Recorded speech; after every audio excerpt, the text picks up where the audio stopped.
Hello, everyone. Welcome back to the Brother Sister Show. This is episode 34 of our podcast. I am Anthony, of course, and I'm joined here with my co-host, Livia. who is my sister. Together we are brother sister and show. I don't know how to start these anymore. It's been too long. We need to come up with a scripted one. That's the only thing. I've started to script a lot of things, but not the opening. Yeah, we I just come up like, with it. I don't know, I kind of like the improv of it all, even though you do them almost every time. Yeah, I mean, I don't really change a whole lot. It's just I have like a framework, and I'm just like, how am I gonna string this together? You're like, okay, so hello, hi, or howdy. Which one is it gonna be this time? I don't think I've said howdy. The only thing that is variable is the awkward pause between, and I'm joined here with, and then when you say your name. I like That's the only. to see how long I can hold it out. Yeah, if this is your first time joining us, we are siblings and we like to talk about movies. So much so that we started a whole podcast to do so. So you can hear Livia's bad takes on pretty much every movie. Yep. And that's it. If you want to hear more about us or see more about us, you can hit us up on Insta. That is Instagram. If you're above the age of 5. At Brother Sister Show, and our Twitter is at Bro Sis Show. I'm sorry about that. I don't know what that was, but hit us up there. No, I feel like this is the most you talk uninterrupted, and I just love for it to just happen. It is. Normally when we get to the movie, I poke in whenever I need to, but this is Maybe what I'll happens when give you let you. me speak. I know, but I like to give you the intro because then I feel like people will be like, okay, but this bitch talks too much. Let the other guy talk. But then I want to show them this is what happens. Yeah, you guys don't want that. All You right, what guys, have you been watching? man, well, a lot more than normally Really? what I bring. Yeah. So did I talk about Mr. Robot? I'm just Oh my playing. god. Yeah, I watched a lot actually. Normally I'm just like, don't have time, but I was like, Oh, forget I'm about so busy. Engineer life. that. Well, no more. I don't know why I said no more. I'm still in that life, but I quit. I watched a lot. I watched the first two. I don't know how to say them together. The Matrices, Oh my the god. Matrix movies. That's on my agenda for today. The rest of today is to watch the third one because I started watching it June. Wait, what month is this? We're in We're in July. July, yeah. June 30th, and I was like, probably should watch The Matrix because it's a pretty like we talked about it on this podcast. Yeah, I still don't understand how you've never seen it. I feel like I've seen it a lot and when we were kids, but maybe it was Emily that watched it with me. Yeah, I'd never seen it before, so I watched that. So much so that Also, there's one part that like scared the shit out of me and scarred me for life. the out of which one? I don't know which one they all bleed together for me. Because when you said that you didn't know where to find the third one, I couldn't even tell you which one it is. Mm. But I think it's in the first one where the bug, like they put the bug into his like Oh, belly button. Ooh, yeah. that fucked me up. Well, it's kind of weird because as I was watching this, some of it was like hitting my memory, like this specifically that bug part, Yeah. and whenever his mouth closes, Mhm. like those, I don't know why they just like stuck out in my brain. But I like them. The second one was all right. I was watching it with Dad, Mhm. and then it ended. And I was like, "Did it end? Is that it?" Because it was like a to be continued or whatever, big cliffhanger. I don't remember any of this. I could not tell And you what happened in any of the movies, but I've seen them a lot. I was so confused. I was like, "Is that really it?" And he was like, "Imagine seeing it in the theaters." And I was like, Mm. "Oh, that's rough." Actually, I don't know. I think I saw the third one in theaters. Uh, I saw some of them, or maybe one. I don't know. well, Interesting. so yeah, I started watching them on the 30th, and they left July 1st, so I couldn't watch. Mhm. I couldn't watch the third one, so I gotta find out where to watch it. I might rent it. I like those. Those are good. The second one, first one's really good though. The fight scenes are really weird, unlike Yeah. any other action movie I've seen. Then, so that I was watching on Netflix, but the Netflix plan that we have that I steal from our parents. Mhm. I'm sure you do too, I think. I You do only not steal. I contribute to this family. I pay for Hulu. What the fuck do you pay for? Yeah. so on Netflix, we only can watch like two screens can watch at a time, Oh, I and know. someone else is like two people were watching. I was like, whatever, it's fine. I'll finish The Matrix later. So I tried to find something else to watch. Another movie that I feel like I should have seen. So I watched The Mask on Hulu, like the Jim Carrey one. You've never seen The Mask? I've never seen The Mask before, Oh, wow. and How have we not shown you The Mask? I don't That's a know. failure of mom and dad, and then me and Emily. Yeah, I don't know, but it was really good. I liked it. I feel like it was one of those movies that, as a kid, I would have watched continuously had I Oh, had no. yeah. It's very up my alley. Those are And the. then Oh, sorry, go on. those are the what? Oh, I thought you were done. Are those it, or do you No, have? there's more. Okay. There's more. Um, and then I was talking to my friends about this. I'm like, yeah, I love The Mask. Uh, it's a shame the second one was terrible. And I was like, hold your horses. And I looked it up. It's the son of the Mask, and it's like, I'm like, what the hell? I saw some screenshots of The Mask where he had like, it looked like, you know, what are those like orange candy peanuts? Yeah. Like those, like if you molded that, if you melted that and molded that into some hair, that's what that mask had. It was gross. I hated that. I'm glad I haven't seen that. I don't know if I have either. Came out in 2005, so I don't know. What else? Oh, I watched Straight Up, which is on Netflix. It's kind of, I don't know how to describe it. It's kind of a romantic movie. It's a guy who's OCD, but he's also trying to figure out his sexuality. He is gay, but he doesn't know if he is. So he starts dating a girl, and it's just. I watched that with Kayla on Netflix Party. It was a good movie. I liked it. Kayla really loved it. I showed it to one of my friends, and she really liked it. It was an interesting. It felt like it was written, if that makes sense. The dialogue was very, very fast. They were, Mm. especially the female lead. She was talking very, very fast. And maybe it's just me being dumb, but I don't think I could say that many words and sound good that fast. Like an Aaron Sorkin movie? Kinda, yeah. Yeah, I mean, his movies. I haven't seen this one, but if it's like Aaron Sorkin, yeah, nobody fucking talks like that. Yeah. Um.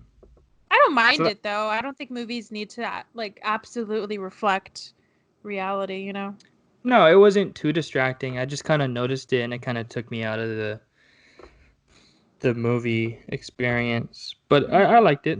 I liked some of the editing techniques.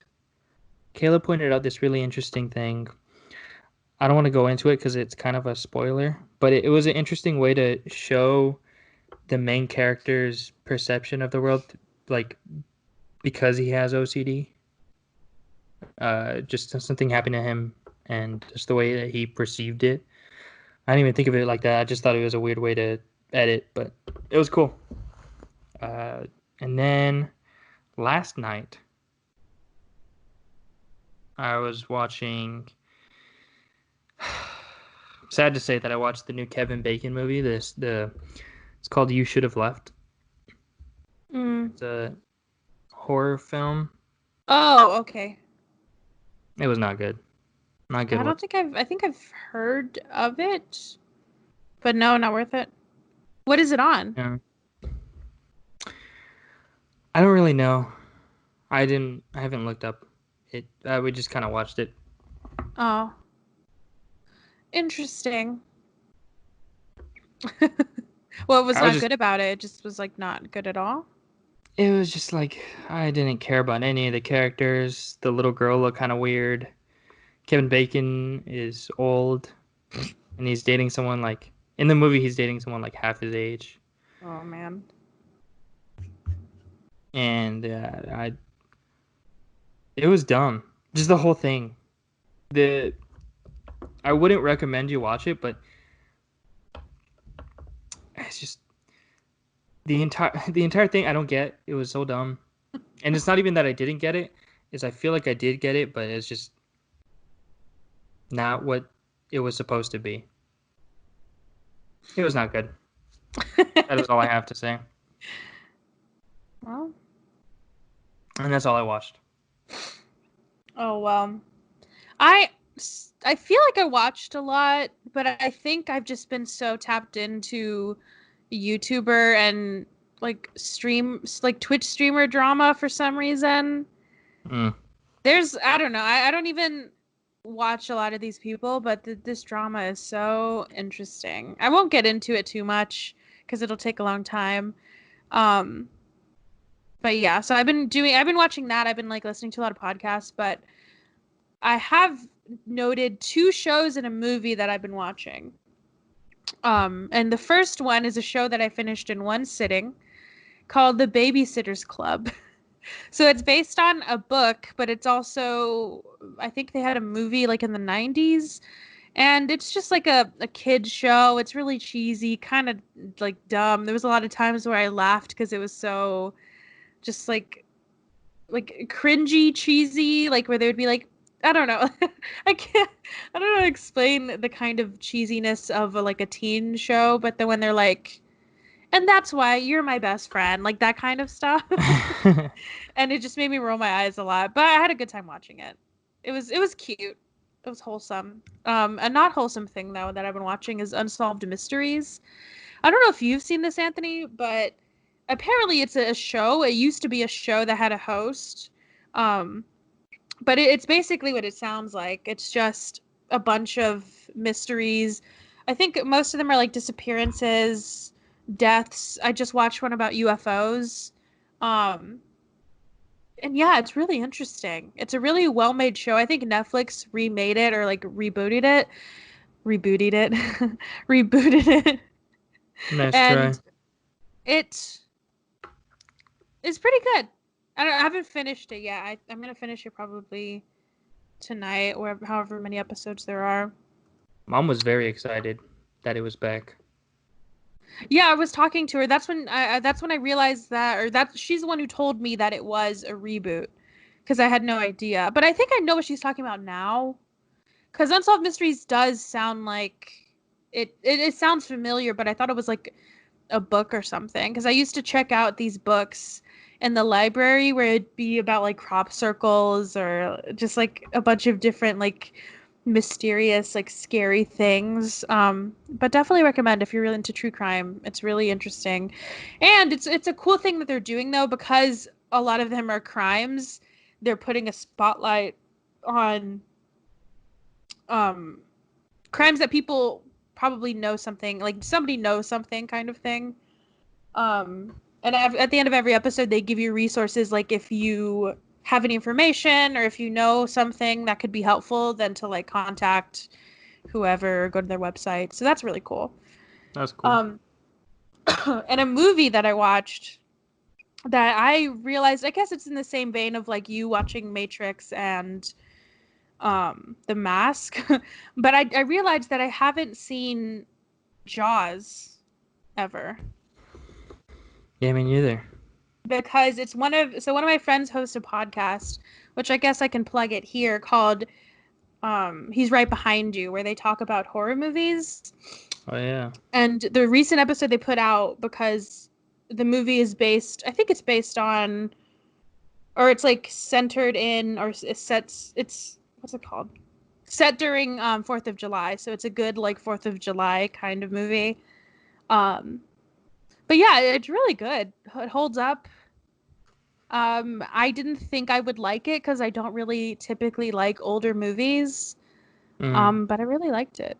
And for me, it wasn't scary. I wouldn't. I mean, I think I would still consider it a horror film.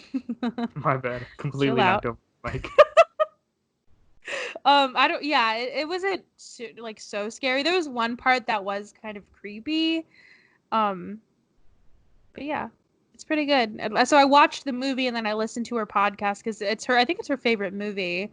So they had like a ton to talk about, and it's really cool to like. Hopefully, hopefully I got a glimpse of what people do for this podcast, where they'll watch a movie and they'll hear us talk about it. So that's been that was a cool experience to like watch.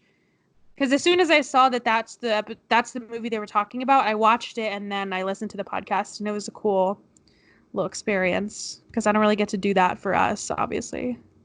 Yeah, But yeah, definitely that's cool. recommend it. I think it was on HBO.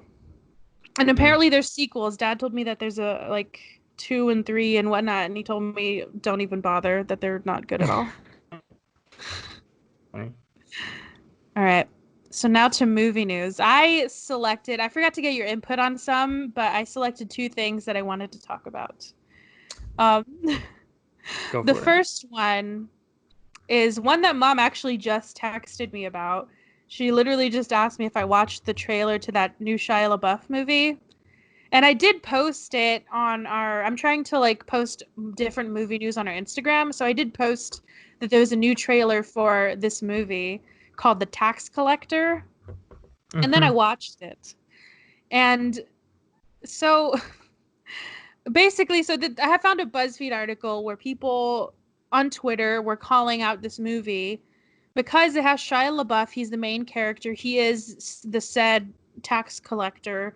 And basically, what it looks like.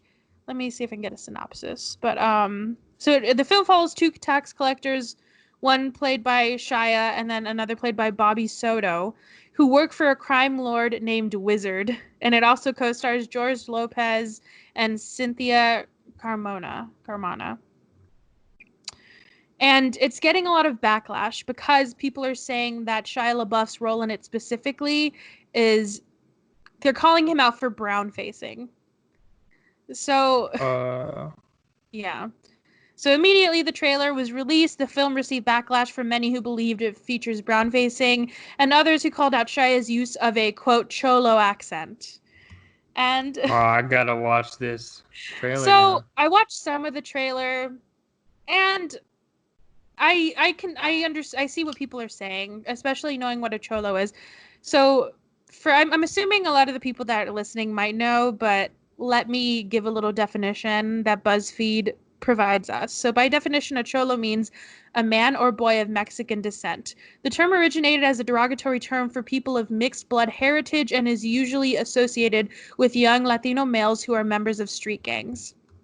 And for this movie, the reason Mom texted me is she was telling me that there's a huge tattoo on his chest that is featured. I don't know if it's featured in the trailer, I can't remember, but there's a bunch of pictures of him with a huge chest tattoo, and apparently he got that for real. Like it's a real tattoo, and he got it for the movie. But I guess to talk about this whole like brown facing thing, it I I kind of I think I agree because it is like what people are saying. There's this one guy on Twitter says, "Tell all the kids how you're Hollywood's top cholo auteur and your pretzel reasons Shia LaBeouf is sort of kind of playing a weird movie cholo in a cop movie and how this isn't really brown facing." And that's somebody that's replying to the director David Ayer. And there's just like a huge conversation going on. I don't know. I don't know. This is a weird issue because he did say, like, the director commented saying that Shia is playing a white boy who grew up in the hood. This is a Jewish dude playing a white character. So that's like his whole reasoning for him in the movie and why his character looks the way he does. my whole thing is the reason I wanted to bring this up is because, I mean, spoiler, Anthony, you are a Latino male. I wouldn't consider you a cholo, sorry, but you're a Latino male. So I wanted to ask you how you feel about the way you're portrayed in movies. Oh man. Honestly, it's hard because of how I look. It's hard to associate myself with anything. I don't know.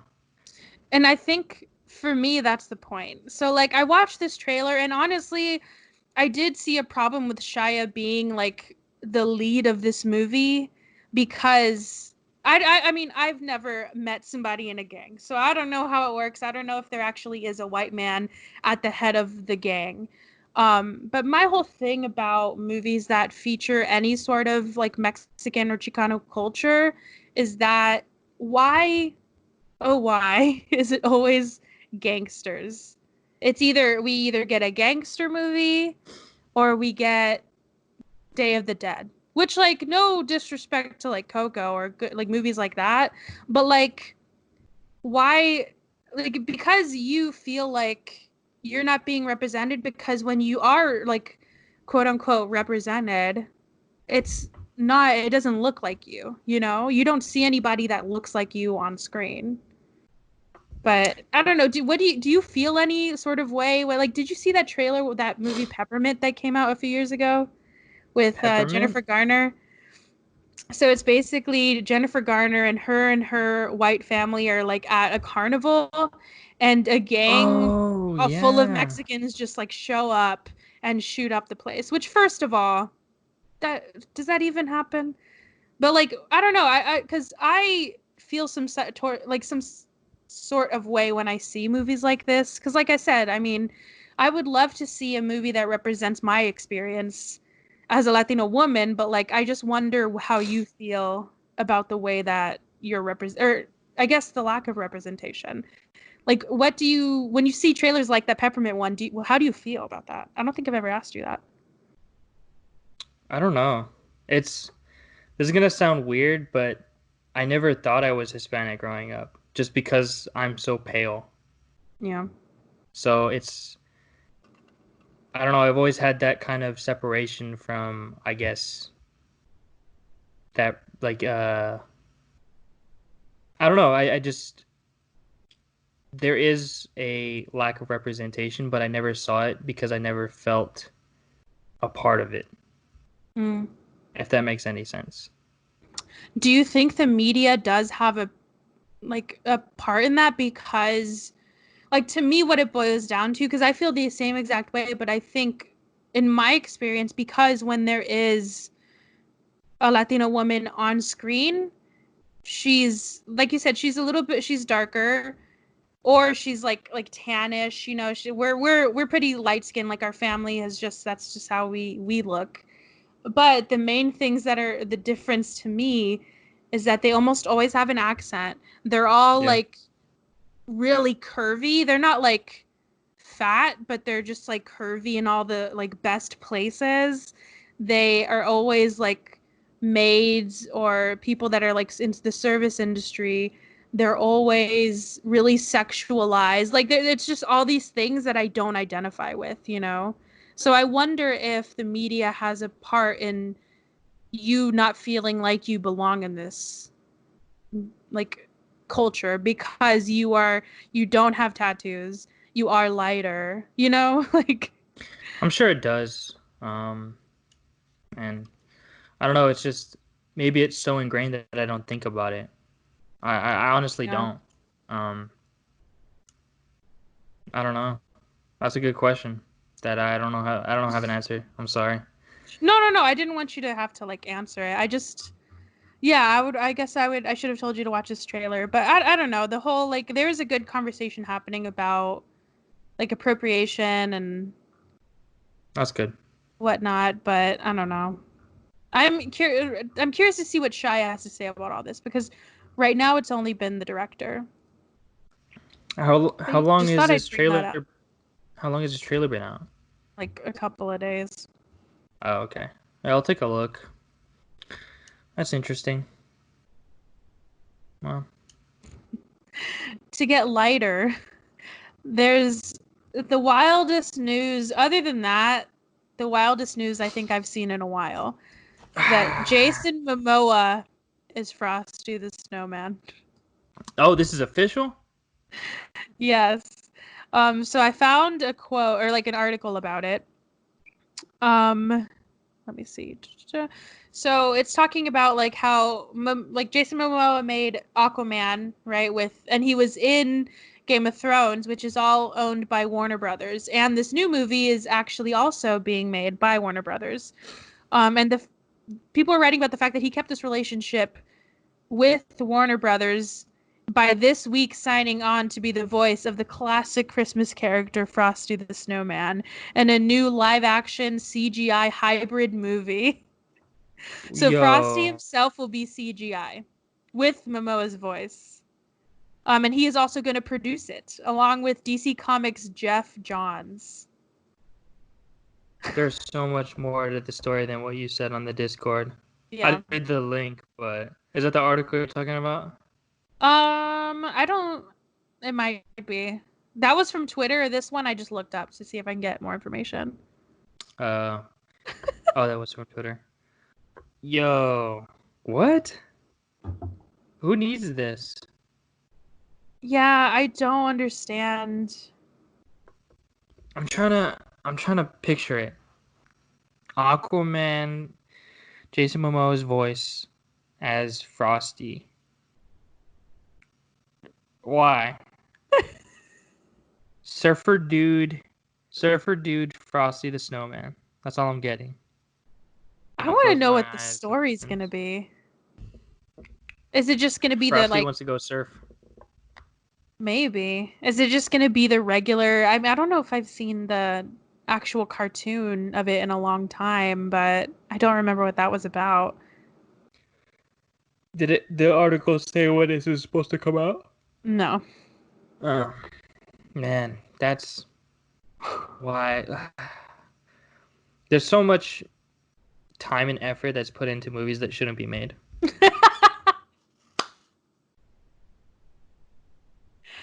Yeah, and that's kind of sad too, because like that money could be put towards like a better story. Why do we don't need a live action Frosty the Snowman? Of all things, I know live action is like kind of a good, not a good trend, but a big trend right now. Why in the world would somebody be like, you know what we need to add to this trend? Frosty the fucking Snowman. And you know they're gonna like remix that fucking song. They're gonna, it's gonna be like a shit show, man. Ugh. I'm excited though. I'm excited for the disaster it's gonna be. But who knows? Maybe it'll be really good. Hey, we were talking about Sonic. That was that's perfect. It's a Sure. perfect movie. All Wow. right. Anything else? Anything you need to I talk deleted about? TikTok. Um, I heard you talking some smack about me behind my back, saying that I would re-download TikTok. Oh yeah, you will. This is not gonna happen. I I promise you. guarantee you're going to re-download it. I am not gonna re-download TikTok. I'm not. I don't need to justify it. It's not gonna happen. All right.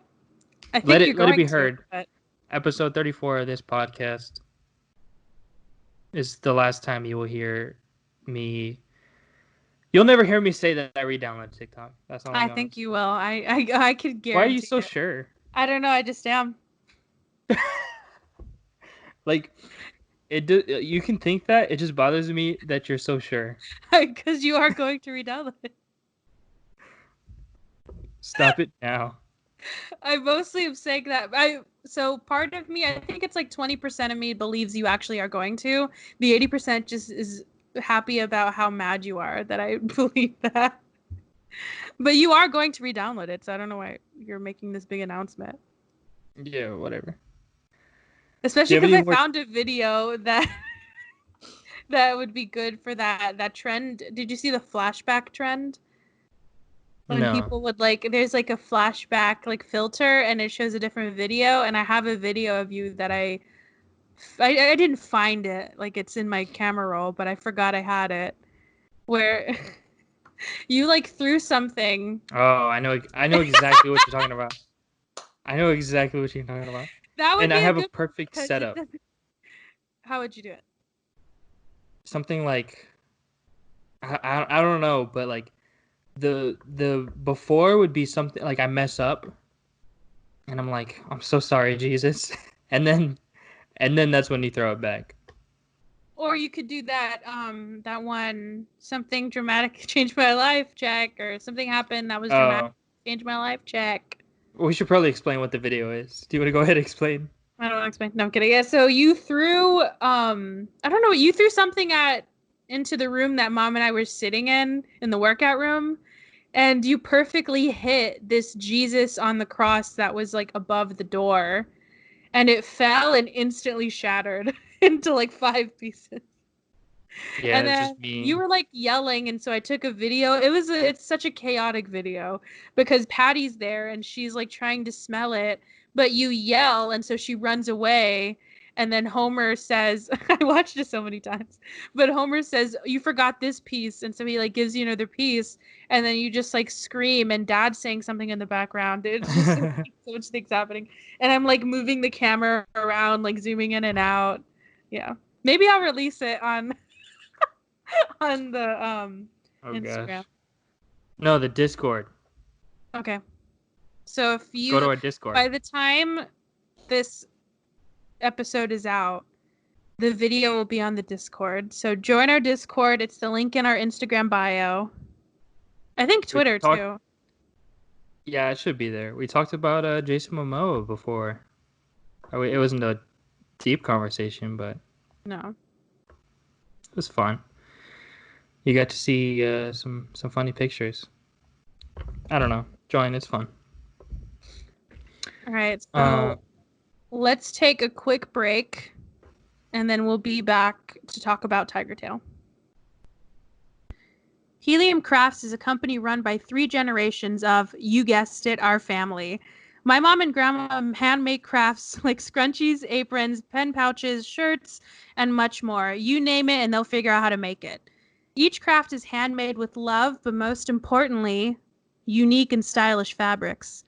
You can go to our Instagram page at helium_crafts to follow us for updates on new items, crafting and styling tips, and maybe even a giveaway that's happening right now and ends tomorrow. Again, follow us at HELIAM_crafts. Tiger Tail came out in 2020. It was directed and written by Alan Yang. Principal cast is Tai Ma, Christine Ko, and Hong-Chi Lee. In this multi-generational drama, a Taiwanese factory worker leaves his homeland to seek opportunity in America, where he struggles to find connection while balancing family and newfound responsibilities. I couldn't find any of the like budget or opening weekend because it came out on Netflix, and historically the ones that come out on Netflix don't really have any of the financial information. So we just have to guess at what it would have made. well, As far as in replacement of that, just tell us the biggest number that you can shut up. from memory. Um, Critics gave it a 6.4 out of 10 on IMDb, an 80% on Rotten Tomatoes, and a 65% on Metacritic. So kind of across the board. Yeah, kind of weird. The hell? That's weird. All right, so I took a bunch of notes. I know you didn't take any. I told you not to, right? Or no? It's just I don't take notes anymore. That's just what it All right. is. Well, my first note is about the opening credits. I love the style of the typography. Oh God, I'm such a designer. But I just loved how it was all like aligned Bro, in one. Huh? shut up. I just It's just the loved it. designer in me. So, you know, No, yeah, it was it's cool. I liked it. I like the yellow. Normally, I'm not a big fan of yellow, but that was a nice shade, oh nice God, I hue. yeah. I also liked that they open with exposition where he's explaining that his father died and his mother had to leave him with his grandparents while she worked to try to get enough money for them to live together. And he just explains how he feels empty without them. And throughout all of that, I think before the credits or before the scene starts, they have a note where they distinguish the two languages that are spoken, or there's three languages in this film, but they distinguish them. English, because I watched it in English, they didn't have to put captions for those. But for Mandarin, I think it was like one of them was in brackets and one of them wasn't. Either the Mandarin or the Taiwanese was in brackets. But I don't think I've ever seen that before. I Because have never. like a lot of movies that I watch when they have multiple languages, I don't think they actually distinguish them. So that was, I wonder if that was a decision that they made. But either way, I thought it was really cool. It was cool. And so the first scene after he like explains his past, it's on the rice farm that he lives on with his grandparents. And he thinks while he's working or while he's gathering stuff, he thinks that he sees his parents in the field. So he runs to tell his grandma, but she rushes him inside as some car approaches like from the far end of the farm, and she hides him. And they don't really explain in that moment like why this is all happening, why she's hiding him. And then she opens the door to these people, these officers that are there to inspect. They're already assholes from the get-go. And they tell her, I think this is why they distinguished it, but they told her that it's policy to speak Mandarin, because I think they asked her if she speaks Mandarin. She says no, she speaks Taiwanese. And he says, well, it's policy to speak Mandarin, which is a wild thing. Then she lies about the kid being there. Like I said, I don't really understand why at this point. But after they leave, she does explain to him that they're I don't know how to say this word either, but it's Q Mintang, but for the purposes of like my next stuff, I'm just going to refer to them as the KMT. That they run the country now and that they have to follow their rules. And one of the rules is that he's not registered to live there. So it's illegal for him to be there, and she doesn't want them to know. Oh, dang. And I do want to take a little side, because they didn't talk about this, but I did do a little bit of research to talk about the KMT for a brief second. Did a deep dive into a Wikipedia page. So the KMT is often referred to as the Nationalist Party of Chinese... What? Oh, the Nationalist Party, or the Chinese Nationalist Party. Hence the whole comment about them speaking Mandarin, because it's the Republic of China. They were formed in 1919, and they were the sole ruling party of the Republic of China for about 72 years, from 1928 to 2000. After the loss of the Chinese Civil War, which was from 1945 to 49, to the Communist Party of China, the KMT retreated to Taiwan, where it continued to govern as an authoritarian one-party state. I promise this history lesson is almost over. No, it clears up some things, because I had questions on that, so it's good. Thank you for doing that research. One more, yeah. Well, thank you. One more thing about the whole, because when I was researching them, I just didn't understand their like ideology, so I did look it up, and it is based on three principles of the people, so it's based on three principles of the people: conservatism and Chinese nationalism. And I looked up their political position, and it's anywhere from the center right to right wing. So basically, but that, I guess, I don't want to say. Well, I was going to say that kind of like Republicans, but I don't want to make that statement because I don't actually know. But they're right wing is all I'll say. Yeah, so that's a little background on the KMT. They don't really talk about it ever again, but I just thought, like you said, it brings a little bit more context to the situation. And after that, so he tells his grandma about the whole like him seeing his parents, and she's like, "Boy, you did not see your parents. Like, you need to stop fucking around. Your dad is dead." Yeah, she's kind of mean. And then right after that, we flash forward to him as an adult, and they don't make it super clear. They have an editing shot where it's him and like as a kid, and they and we were centered on his face, and they cut to him as an older gentleman. So I like that they do this a lot in the movies where they don't really. I was expecting them to put like the time or like the date or whatever, but they don't really do that. They make you figure it out yourself. But they make it really apparent. But I Yeah. like when movies don't like try to like do it too much. So he's in the car with what I assume is his daughter. He's very reserved and quiet and not at all like he was as a kid, like running around and yelling at his grandma and whatnot. And then we learn that his name. So his name in the movie, I was trying to figure out how to pronounce it. So I looked on IMDb, but on IMDb they refer to him as Grover. I was looking at that right now. I don't know why they did that. But his name is Pinju. I'm doing it like in such a bad way. But for that purposes, to like not confuse myself, I think throughout this I do call him Grover because the IMDb says it's Grover. I have no idea why. But they go back to him and he meets a girl named Juan, and he is finally about to move with his mom. And so he thought he'd never see her again, but then when they were teens, or it looks like they're teens, they did meet again. And we see them in, like, it looks like a bar, and he's dancing with her, talking about how he'll move to America with his mom and this girl that he's with. And then they go to a nice restaurant where they dine and dash, which is honestly date goals. That's a funny scene. I really like that. Because they're at the bar and he's like, oh, well, I'm going to take you out to a nice place. And she's like worried. And the whole time he's like, oh yeah, I can pay for it. And I kind of believed him. And he even talks to the waiter. And Yeah. the waiter's like, are you sure you can order this? And then they dine and dash. It's so funny. I don't know if I've ever asked this, but what was you and Kayla's first date?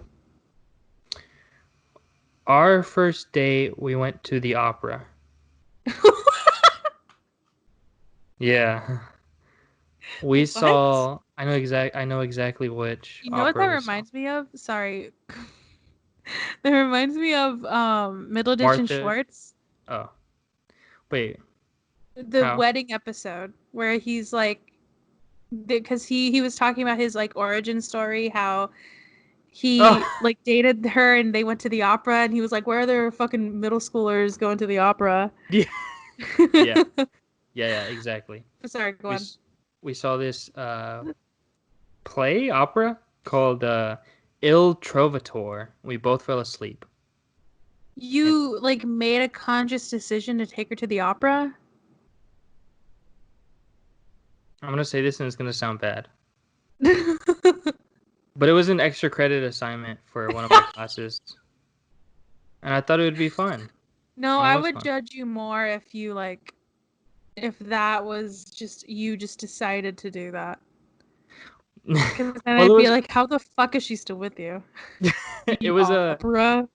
Like, oh, this idiot, he took me to a fucking opera. It was I was taking a music appreciation class, and it was like a extra credit. You'd go to like 3 outside. It could be anything. Yeah. Did you guys go to eat or something? I don't remember. All I remember was like falling asleep in the theater. It was nice. We went to the Tobin, so it's like the nicest place in San Antonio that you can go to, pretty much. Mm-hmm. I went to an opera at the Majestic. It was really nice. We'll go to the Tobin. Not the Majestic. Oh, the Tobin's pretty nice. Well, I shouldn't pass judgment because Sebastian and I's first date, I don't know if do you know this, where it was? No. Buffalo Wild Wings. Bro. But okay, but so we went to Buffalo Wild Wings and then we went to the movies. But it sounds weird. It sounds like why would you take her to a wing place? But it is kind of sweet because he knew that was like my favorite place to eat at. And it was next to my favorite place to be at, which is the movie theater. And we saw 2 movies that day. We saw Gravity, and I forgot what the other one was. And he wanted to sneak in, but I made us like go and buy tickets because I felt bad. That's funny. But it's sweet because he like, and people would always judge us. Like I know this guy he like subtweeted us one time where he was like, he didn't subtweet us, but it offended me. Where he said like, if you go on a first date at a movie theater, then you don't care about her or something like that. And I was like, what? But it was cute. I mean, I think that's the most important thing is to listen to what they want. And he knew that's exactly what I would want to do. So, and Yeah, I that's would like our also favorite like thing to eat now. We always eat B-dubs all the time. B-dubs. Yeah. That's funny. We didn't dine and dash. I don't think I've ever dined and dashed. Have you? No, I've never done that before. That's just, I don't know. No. I wouldn't have the balls. Yeah, but also like, where? Like, if I'm at a Denny's, I'm not gonna dine and dash. True, and then you can't go back to that Denny's. That's actually probably a good thing. I'm just All fine. right. So after they dine and dash, she mentions that she's never seen his place, which is a red flag, ladies. No, I'm kidding. But he lives in a smaller house. Like after he leaves her, he goes to his house and we see that it's smaller. It looks like kind of like a 1-bedroom that he shares with his mom. It's not very nice, but I do like that scene though because his mom is like pretending to be asleep and they're talking while they're both like laying in different rooms and it's just so cute. Like it shows that they had a really good relationship and that they're close, and I just like that whole You learn that scene. they work together Yeah. there. And then we switch back to older Grover, and I made a note that they called him that in the credits, so that's what I'm going to refer to him as. And he's at his house. He's really lonely, and I didn't understand why. Like, they do reveal a lot in this one scene, though, where the daughter, I think her name is Angela, where she says, sorry about grandma, and I'm thinking that his mom died, and that turns out to be true, that he went to Taiwan to go to the funeral of his mother. But then she also mentioned that he didn't even tell her, which It's is, I crazy. mean, and he says because she never visited, which was a good burn on her. That's But true. that is kind of fucked up. I mean, even if you didn't know her and you didn't like she didn't visit, that's still her grandma. Yeah, I still kind of deserve to know. So, but that gives you a good, I guess, look into their relationship, which we do get into later in the movie. And then we go back to where his mom and him, like you mentioned, they work at a factory. And they just show them working. She's kind of like making fun of him for being out late. She's making fun of that lady's husband. He calls For him a looking like a toad. toad, yeah. She says not a word to that lady. You can tell she just like fucking hates her. Um, and then the boss man comes up to Grover while he's eating, and he just like mentions that, like, I know you want to move to America. And he said that he asked him if he would be interested in his daughter. And so we cut to him on a date with his daughter, and it's really awkward. I mean, it's kind of feels like a first date kind of awkward, but in the movie context, I'm like, oh, this is not going to be good. Then after that, he goes from one date to another. He rushes to meet Yuan. I don't know. I'm going to say, I feel like I'm saying Juan. I don't know if that's right, but that's what I'm going to do. Oh, and I love the moment where they're singing Sitting on the Dock of the Bay by Otis Redding. It was a Yeah. cute little moment. But I was trying to imagine if Sebastian and I were sitting somewhere and if I just started singing to him. I think he'd make fun of me. Yeah, on our first date, Kayla started singing the opera. It was kind of crazy. When you guys sat down, when you guys sat down and the lights went out, she like took off her coat and I'll revealed a be right back. gown and got up on the stage. I'm And glad then we she took came. the mic and she was like, "This is for you," and pointed at you, and then you fell asleep. That's funny. Um, And then he, like a lot of men do in the movies that we talk about, they have a nice moment and he swiftly ruins it by, she's asking him, she's like stuck on this whole fact that he's late, which is honestly me. She's like, well, it's not like you to be late, so why were you late? Mhm. And she does mention, like, is it because you were with somebody? And he's like, no, you're crazy.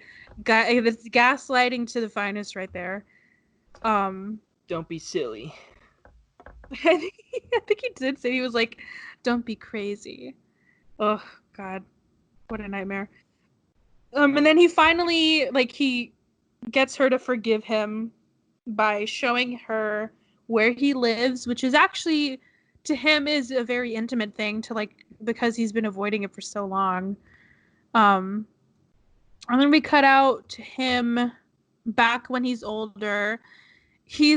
But this, so they cut, it wasn't confusing to me. I wonder if it's confusing to some people, but they cut, like, back to him when he was in Taiwan and then in America. But when they go to America, you don't really know at what time they're cutting to. Like, this moment, I thought it was after his mom's funeral, but you then learn, or was it?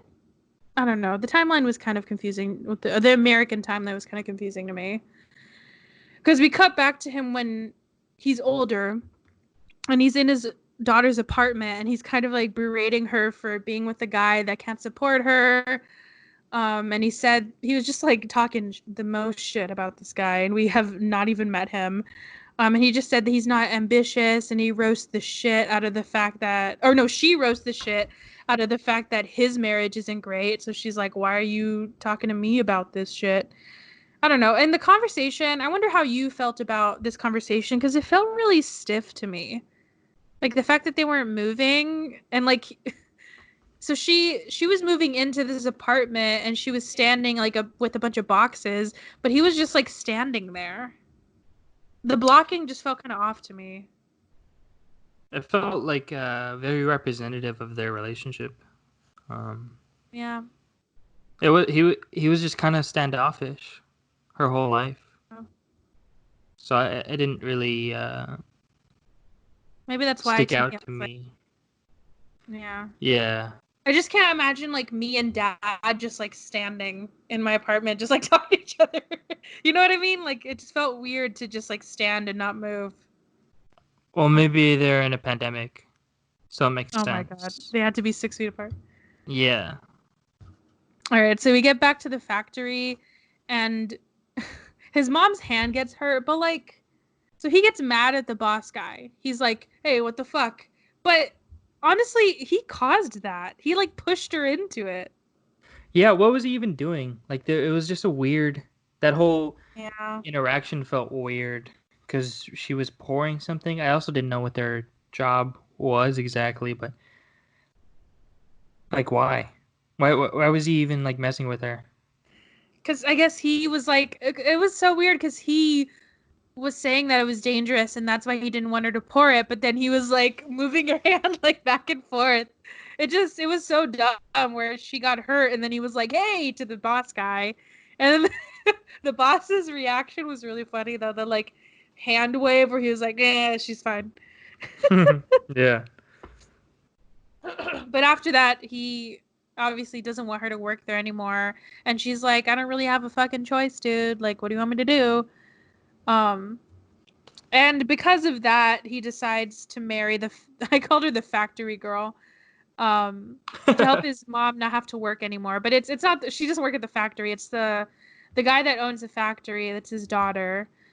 And so he moves to America with her. In my notes, I put he moves to American with her. um, He does American. yep. And then we cut back to him being where he's older again and his ex, which I think now we know that well, because his daughter roasted his ass, we know that he's not married anymore. And so his ex calls because she learned about his mother dying. Um, and then during the conversation, she also mentions that their daughter's having a hard time.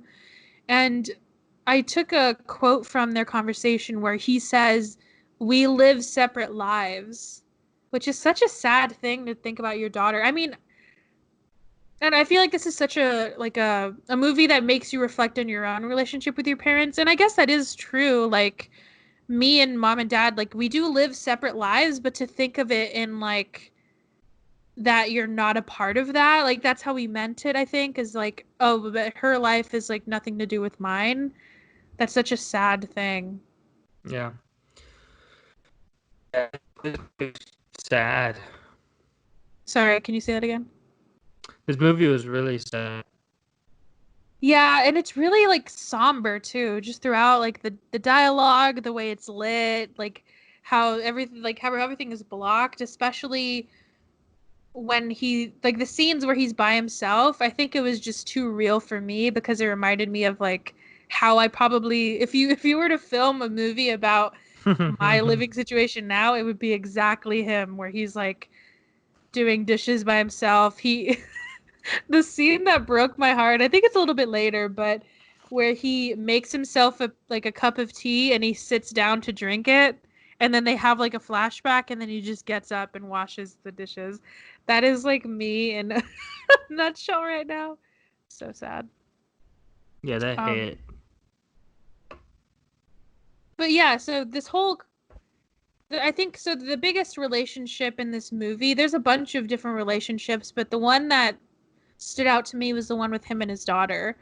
Because you can tell that he's like so hard on her for just no reason.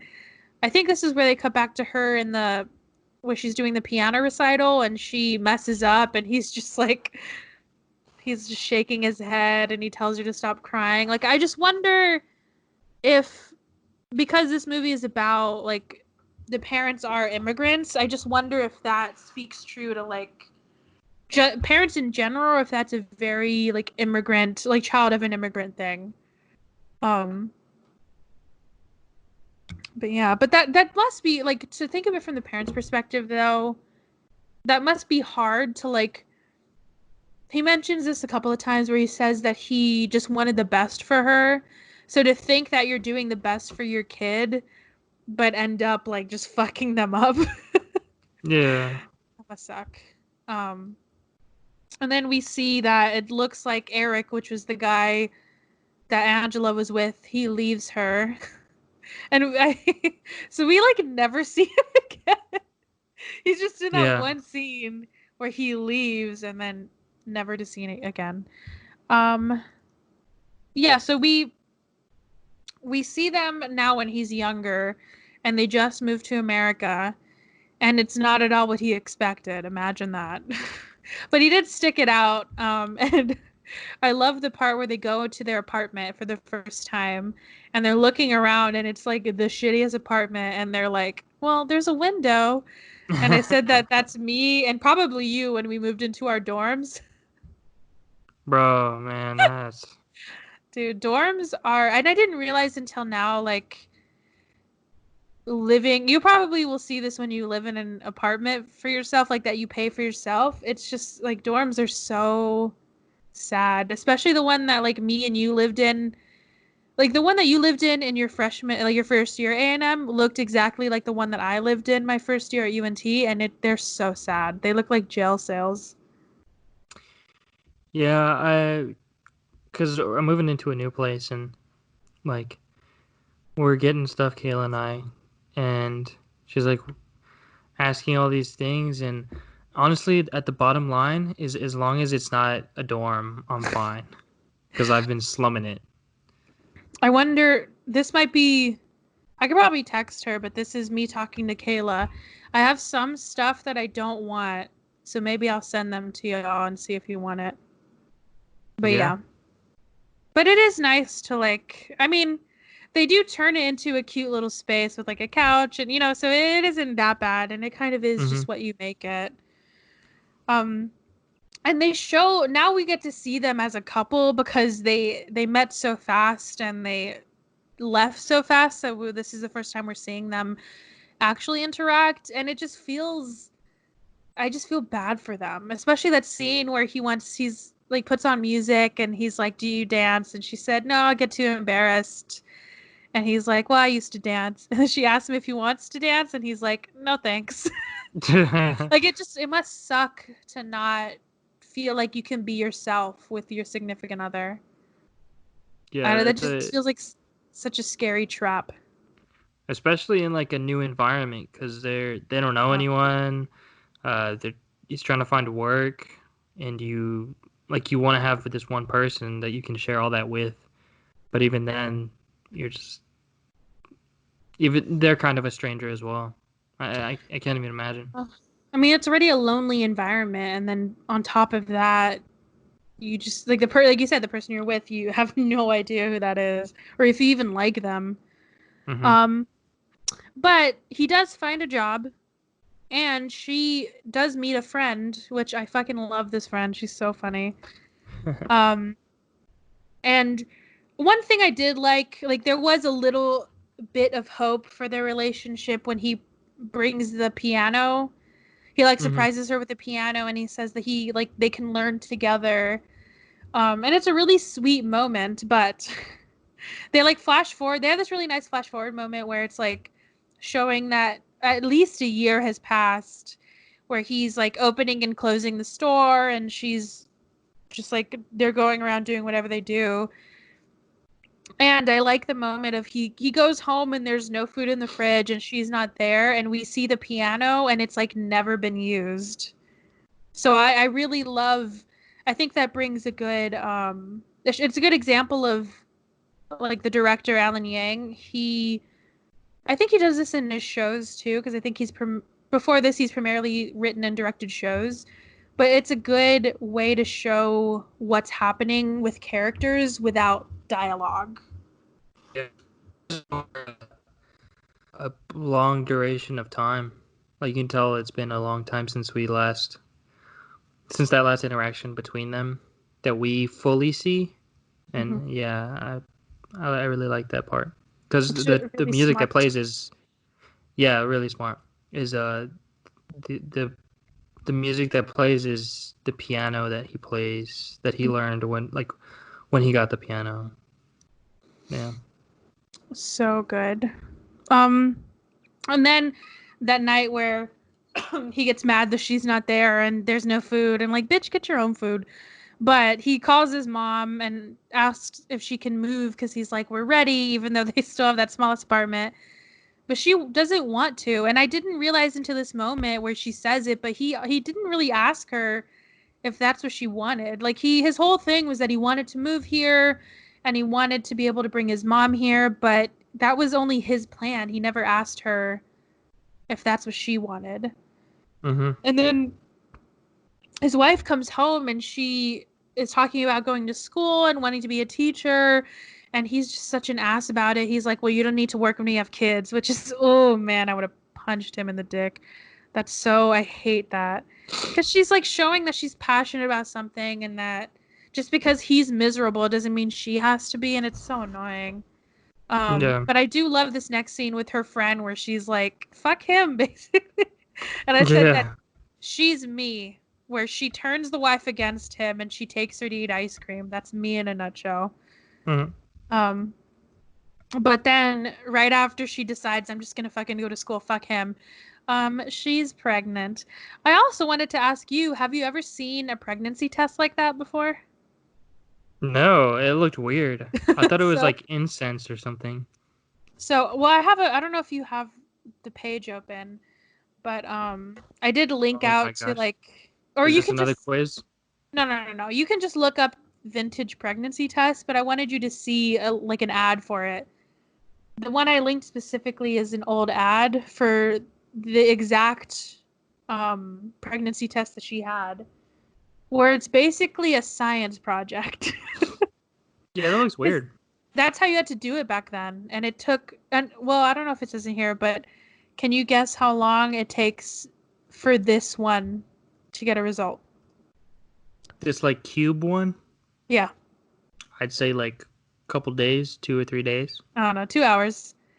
But compared Oh, to like, I think the ones now are like 15 minutes. I, dang, that's a long 2 hours. but yeah, this one I don't know when these switched over. Because I guarantee mom, I don't know if mom had to do one of these. I don't think she's that old. But and also if you look at, I don't know if you're looking at the ad, but if you look at positive and negative, like you can't, it doesn't even tell you itself. You know, the pregnancy test now will say like positive, negative, or have a plus sign, or this one has like, you have to like read the fucking like circle in the fluid and yeah. What the? But yeah, I just wanted to Whoa. show those. I don't know if you've seen one, and or if people even know that that's what women had to do in the back in the day. Yeah, that's crazy. And there's some too where you had like 3 different cups where you like peed in one and then you had to take a sample, put it in one. And it's like, yeah, it's fucking I insane. I thought you were gonna say take a sip. You gotta taste it real quick. No, I'm One not for the pregnant. test, one for me. All right. So after that, we're back in present day where he's having lunch with his daughter. And he's doing an awful job of it. He's like trying to have a conversation with her, but they're just failing spectacularly. He's really quiet, but then she is starting to get emotional. I think she actually starts crying and tells him that Eric left. And she says, "All I ever wanted to feel when I was younger was that somebody cared about me, but I never got that from you." Damn. But yeah, I that's another thing that I wondered is what this experience speaks to, if it is the fact that like the culture thing or if it has to do with age, because he's significant, I mean obviously significantly older than her, but I don't know. I at least for me, I've never felt that I couldn't talk to mom and dad about things, you know, like the way that she is hiding stuff or doesn't feel like he cares, you know. Yeah, it could be the age gap as well. I mean, I'm sure there's so many things that contribute, but that is probably one of the biggest. Because our parents are young, are relatively young Yeah. compared to us. Um da-da. Oh, and now we're jumping back, but not all the way back there. We're jumping back to where his wife asked him for a divorce, and this is when they're like pretty old, so she sticks it out for a long time. But he does not take it well at all. He tells her when she says she wants a divorce, he tells her that she needs to go to sleep. Yeah, and he's like, no, no, He's like, "No, you don't." And then the that's when she tells balls. him that's when she tells him that she only stayed for the kids and now the kids are gone, so like what's the point of her staying there? And then he has the audacity to tell her like, "Well, I brought you here." And she's like, "It's because of my dad, you hoe." Like she's like, "You didn't do shit. My dad paid for us to fucking come here," which is very true. But yeah, she just like roasts the shit out of him, and then she says that she wishes she never met him. Like she wishes she could go back as far as she can so she could never meet him, which is the burn of all burns. Yeah, that hit. It really did. But that moment was so scary to me. Just like the fact that she could go that long and finally get the courage to leave. I don't know, I just wonder what she felt in that moment. If she felt like it was a waste, if she felt free, like if it was kind of both. I don't know. I'm Very sure her strange. kids helped. Yeah, it just that's so sad though to like feel trapped in your own life. Yeah, Oof, scary. And then we jump forward to him being a sad boy, just like eating by himself and washing dishes by himself, gardening by himself. But then he decides to look up Juan on Facebook. I'm so sorry if I'm saying her name wrong. Yuan? I don't know. And then I love the moment where he sends her a message, and then when she messages him back, the like music swelling up and being really like, I don't know, just really exciting was such a cool little moment. yeah, it felt like one big Facebook ad, right? It kind of did, yeah. And I do like the moment where after that he's like doing everything like so happily, like now he's gardening with a purpose and he's Yeah, he's cooking like happy. really good meals. Yeah. But I do wish like they show so many scenes of him tending to those flowers, and I wish anybody cared about me the way he cares about those fucking flowers. Um, and then they decide to meet up in New York, and he's like instantly different. He's smiling. He's just like so giddy, and you can tell there's like such a big change in him. And let me see. Oh, and then they also reveal during this. So they meet up in New York during like or at a restaurant. And I don't think they mentioned this, but this is where we find out that he never even told her he was leaving. She just found out from gossip, which is like so fucked. And then she mentions that she's married, and I thought it would be one of those things where he's like, oh, like sad, but it doesn't seem like. I think he just wanted his friend back, you know? Like I don't think he actually felt like he needed to be with her, which was kind of nice. Yeah, it was sad. That whole dinner when I don't know. Like that's so sad that he just left, and like the whole situation, man. Like, he didn't tell Yeah. her that they could have had something, but it Oh was yeah, when she was rough. like, we'll never know. Yeah, that line. Oof. But and then he goes back after they leave. Um, he goes back and they show him again. There's like another shot of him, like I think he's drinking tea by himself or eating by himself, and they cut between him eating by himself and then his daughter eating by herself. And I Mm-hmm. made a prediction where I said the movie will end with her and her dad like eating or talking or like sitting down together. Um, which I mean, spoiler alert, I was right. There was a moment of that because they made it so clear that that was gonna happen. And then we jump ahead to Angela's Chinese New Year party, and her dad is there, and so is her mom and her new boy toy.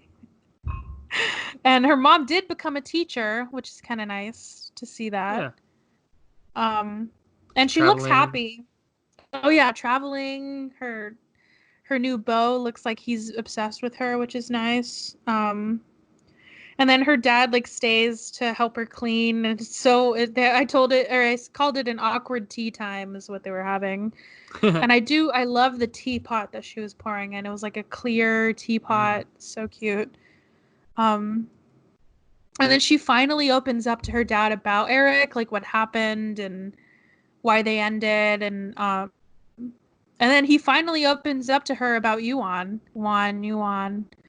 Um, and she like it's just a weird moment where she's like, "Well, I never knew that."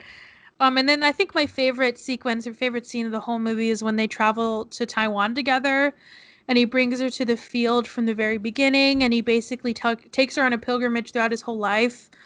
And then one of my favorite moments is when they're walking, and he like shows her the route that him and his mom walked every time they would go to work, and it was on a street called Tiger Tail, which is where the name of the movie comes from. Oh, I didn't And even then when notice there's that. yeah, they show like if you go back to the whole sequence, they have a moment where they show a sign in I don't know what language it's in, but it's a different language, and then the subtitles say Tiger Tail. Mm. And then they're standing in front of his house, and he says it looks so different. He gets really emotional, and she looks like really surprised because I guess she's probably never seen her dad get that emotional. Yeah, and that's how it ends. That they have like a really nice shot of it backing up into the whole like the place that he lived in, but now it's like has a bunch of greenery and it's not lived in. Um, yeah, and that's the end of the movie. Man, there's the only thing I really wanted to talk about was the ending Uh-huh. and how perfect it was and how much I loved it because it's like at the beginning of the movie, the same like monologue is given that Grover gives to Angela, and it's just you could tell. I like the whole full circle effect because you're really taken on that journey, and it's really cool to learn about your family. And I'm sure Angela in that moment she was like, "This is awesome," like learning about that, and I don't know, it just felt like a right way to end it. And I really liked just throughout the movie they talked about characters that they didn't really introduce, but we didn't really need to introduce them. Like Angela had a brother, Grover had Oh another yeah. son. Didn't Not a even word. talked about him like once that he was in a band and he toured. But it Truly, if just I had a movie made about me, y'all would not even be in it at all. you would get a line. Where's Anthony? Oh, I think he's on tour in Europe. Yeah. He's in a pretty successful band, Metallica. I don't know. This movie felt so much like real life. I Yeah. don't know. I really liked it. It just always work out, and I don't. It just I felt so bad for Grover, even though a lot of the things that happened to him were his fault. But it's like every woman in his life left him in one way or another, and yeah, it was sad. I liked it. And I do like the whole theme of it where because I used to not really understand the whole concept of you have to know where you came from to know where you're going. Like that just never made sense to me. But looking back on it, I feel like I didn't fully understand or get a grasp of who I was until we moved to San Antonio. Because I mean, I don't know if we've mentioned this, but I mean, our family lives in San Antonio, and even though me and Anthony have lived in like a ton of like weird places, our family is from and almost all lives in San Antonio. Um, yeah, and it kind of goes back to the whole like conversation about the tax collector movie, how you're mentioning that you didn't know until like older that you were Hispanic, and I feel like that has a lot to do with where we lived in because our biggest identifier when we were younger was that we're military kids. So there Yeah. was no other like I don't know, that's like a whole nother world that you live in, and now we're like implanted in a world where there's so many people that look like us and there's so many people that like we're related to in one spot, and it's just something we're not used to. But yeah, I don't know. I feel like that informs a lot of who we are now, especially the whole culture thing. Because I think mom and dad did a great job of trying to like instill it, but it's kind of hard to do that when you're living in Alaska or in Germany, where these places that already have their own rich culture. So yeah, but San Antonio has taught me so much, and it has kind of given me that whole like because they're especially with culture we're the majority minority, and so I meet so many different kinds of Mexican people or so many different kinds of Latino people, so I'm like that's what infuriates me the most about these movies like The Tax Collector is that I want a movie like Tiger Tail that shows these different generations and these different like like an origin story of what your family has come from and why they are the way they are, and that's why I love this movie so much because I feel like it's such a good telling of a family and how their past has really hurt them in a lot of ways, but going and revisiting it has probably made them a lot stronger. Sorry, I Yeah. had like a big old rant, but yeah. No, it's good. That's Uh, probably why I wanted to talk about the whole like brown face thing because this movie just made me think about that where I'm like because I'm really conscious of that in my own writing or creating where when I write characters, I don't really write specifically what like race they are, but in my mind, it I want like the person, the hero of the story looks like me or looks like people I know. yeah. That's probably why this white man, David Ayer, is making a movie about Mexican gangsters because that's all he knows. Like it's up to us to be the people to write the stories about like a Latino being an engineer or being in social media or having a podcast, being more than like contributing so many other things to our culture. But yeah. And I think that's exactly tying it back to Alan Yang, that's exactly what he did with this movie. And I Oh, for feel sure. like no matter like for me, talking about the movie in general, I think in some parts the pacing was a little bit slow. I think some of this it was a little stiff in some areas. And I have a little bit of criticisms. Like, I wish we would have stayed a little bit more in where the grandparents were.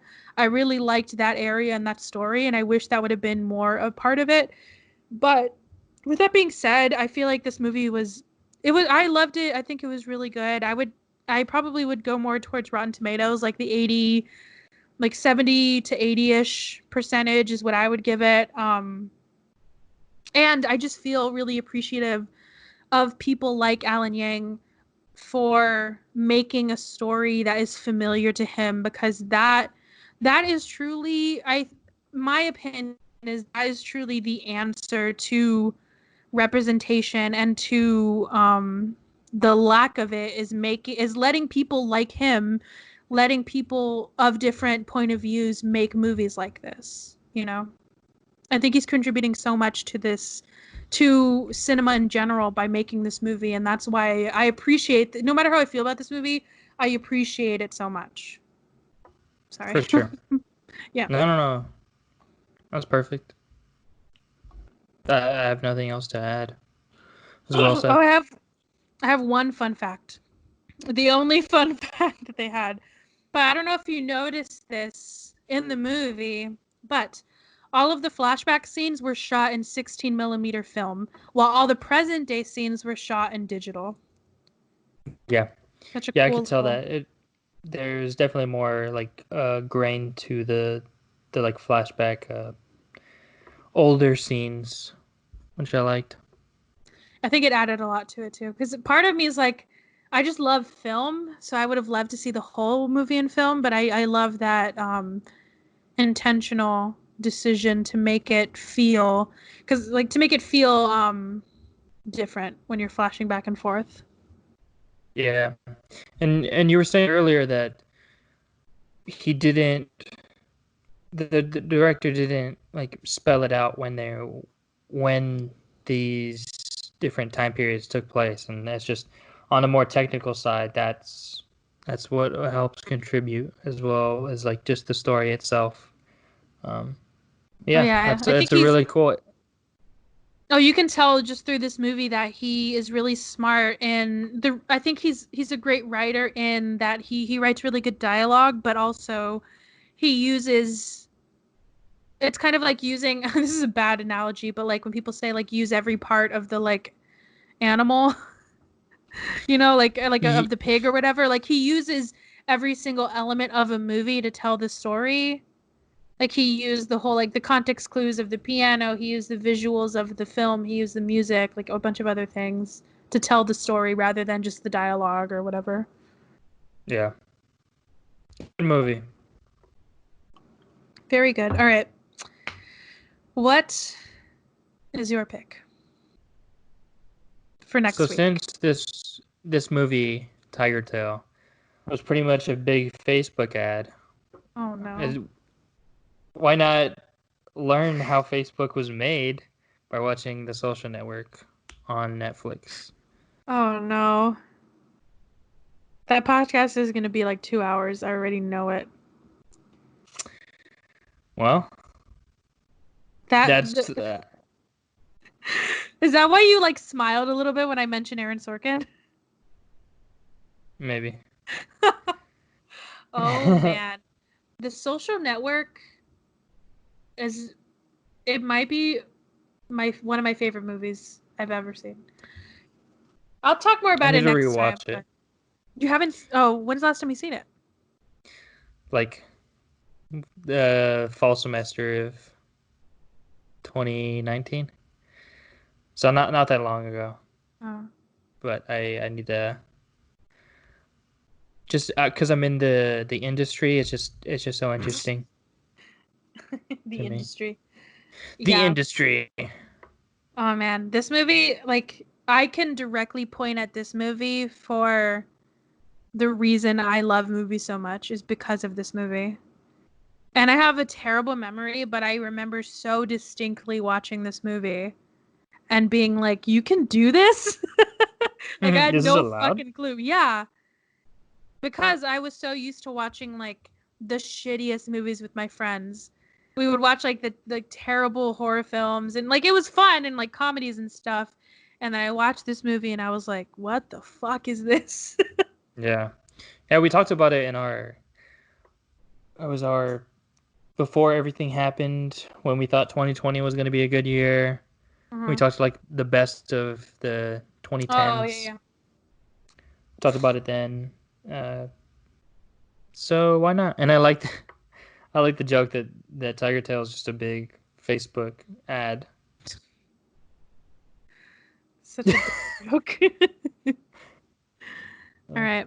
Well, to plug our Instagram and Twitter again. Instagram, we're at Brother Sister Show, and on Twitter, we're at Bro Sis Show. We also have a Discord, so you can join that. I asked this time, and I'm gonna fucking flame them. They didn't even respond to me at all. So please join the Discord so you respond to me. Because I asked, I'm gonna try now to ask like before every time we record if you have input. So if you want to like ask a question, have a note, do whatever, let us know. Oh yeah, you did that for Tiger Tail. No one responded. Let me Nobody name out responded. everyone on the Let me name out everyone on the Discord right now and just I wish flame I could them. tell you who read it and I could add them and be like, what the fuck? But yeah, join our Discord. I think it'll be fun. I also, like Anthony said, I put the Jason Momoa news, Frosty the Yeah. Snowman news.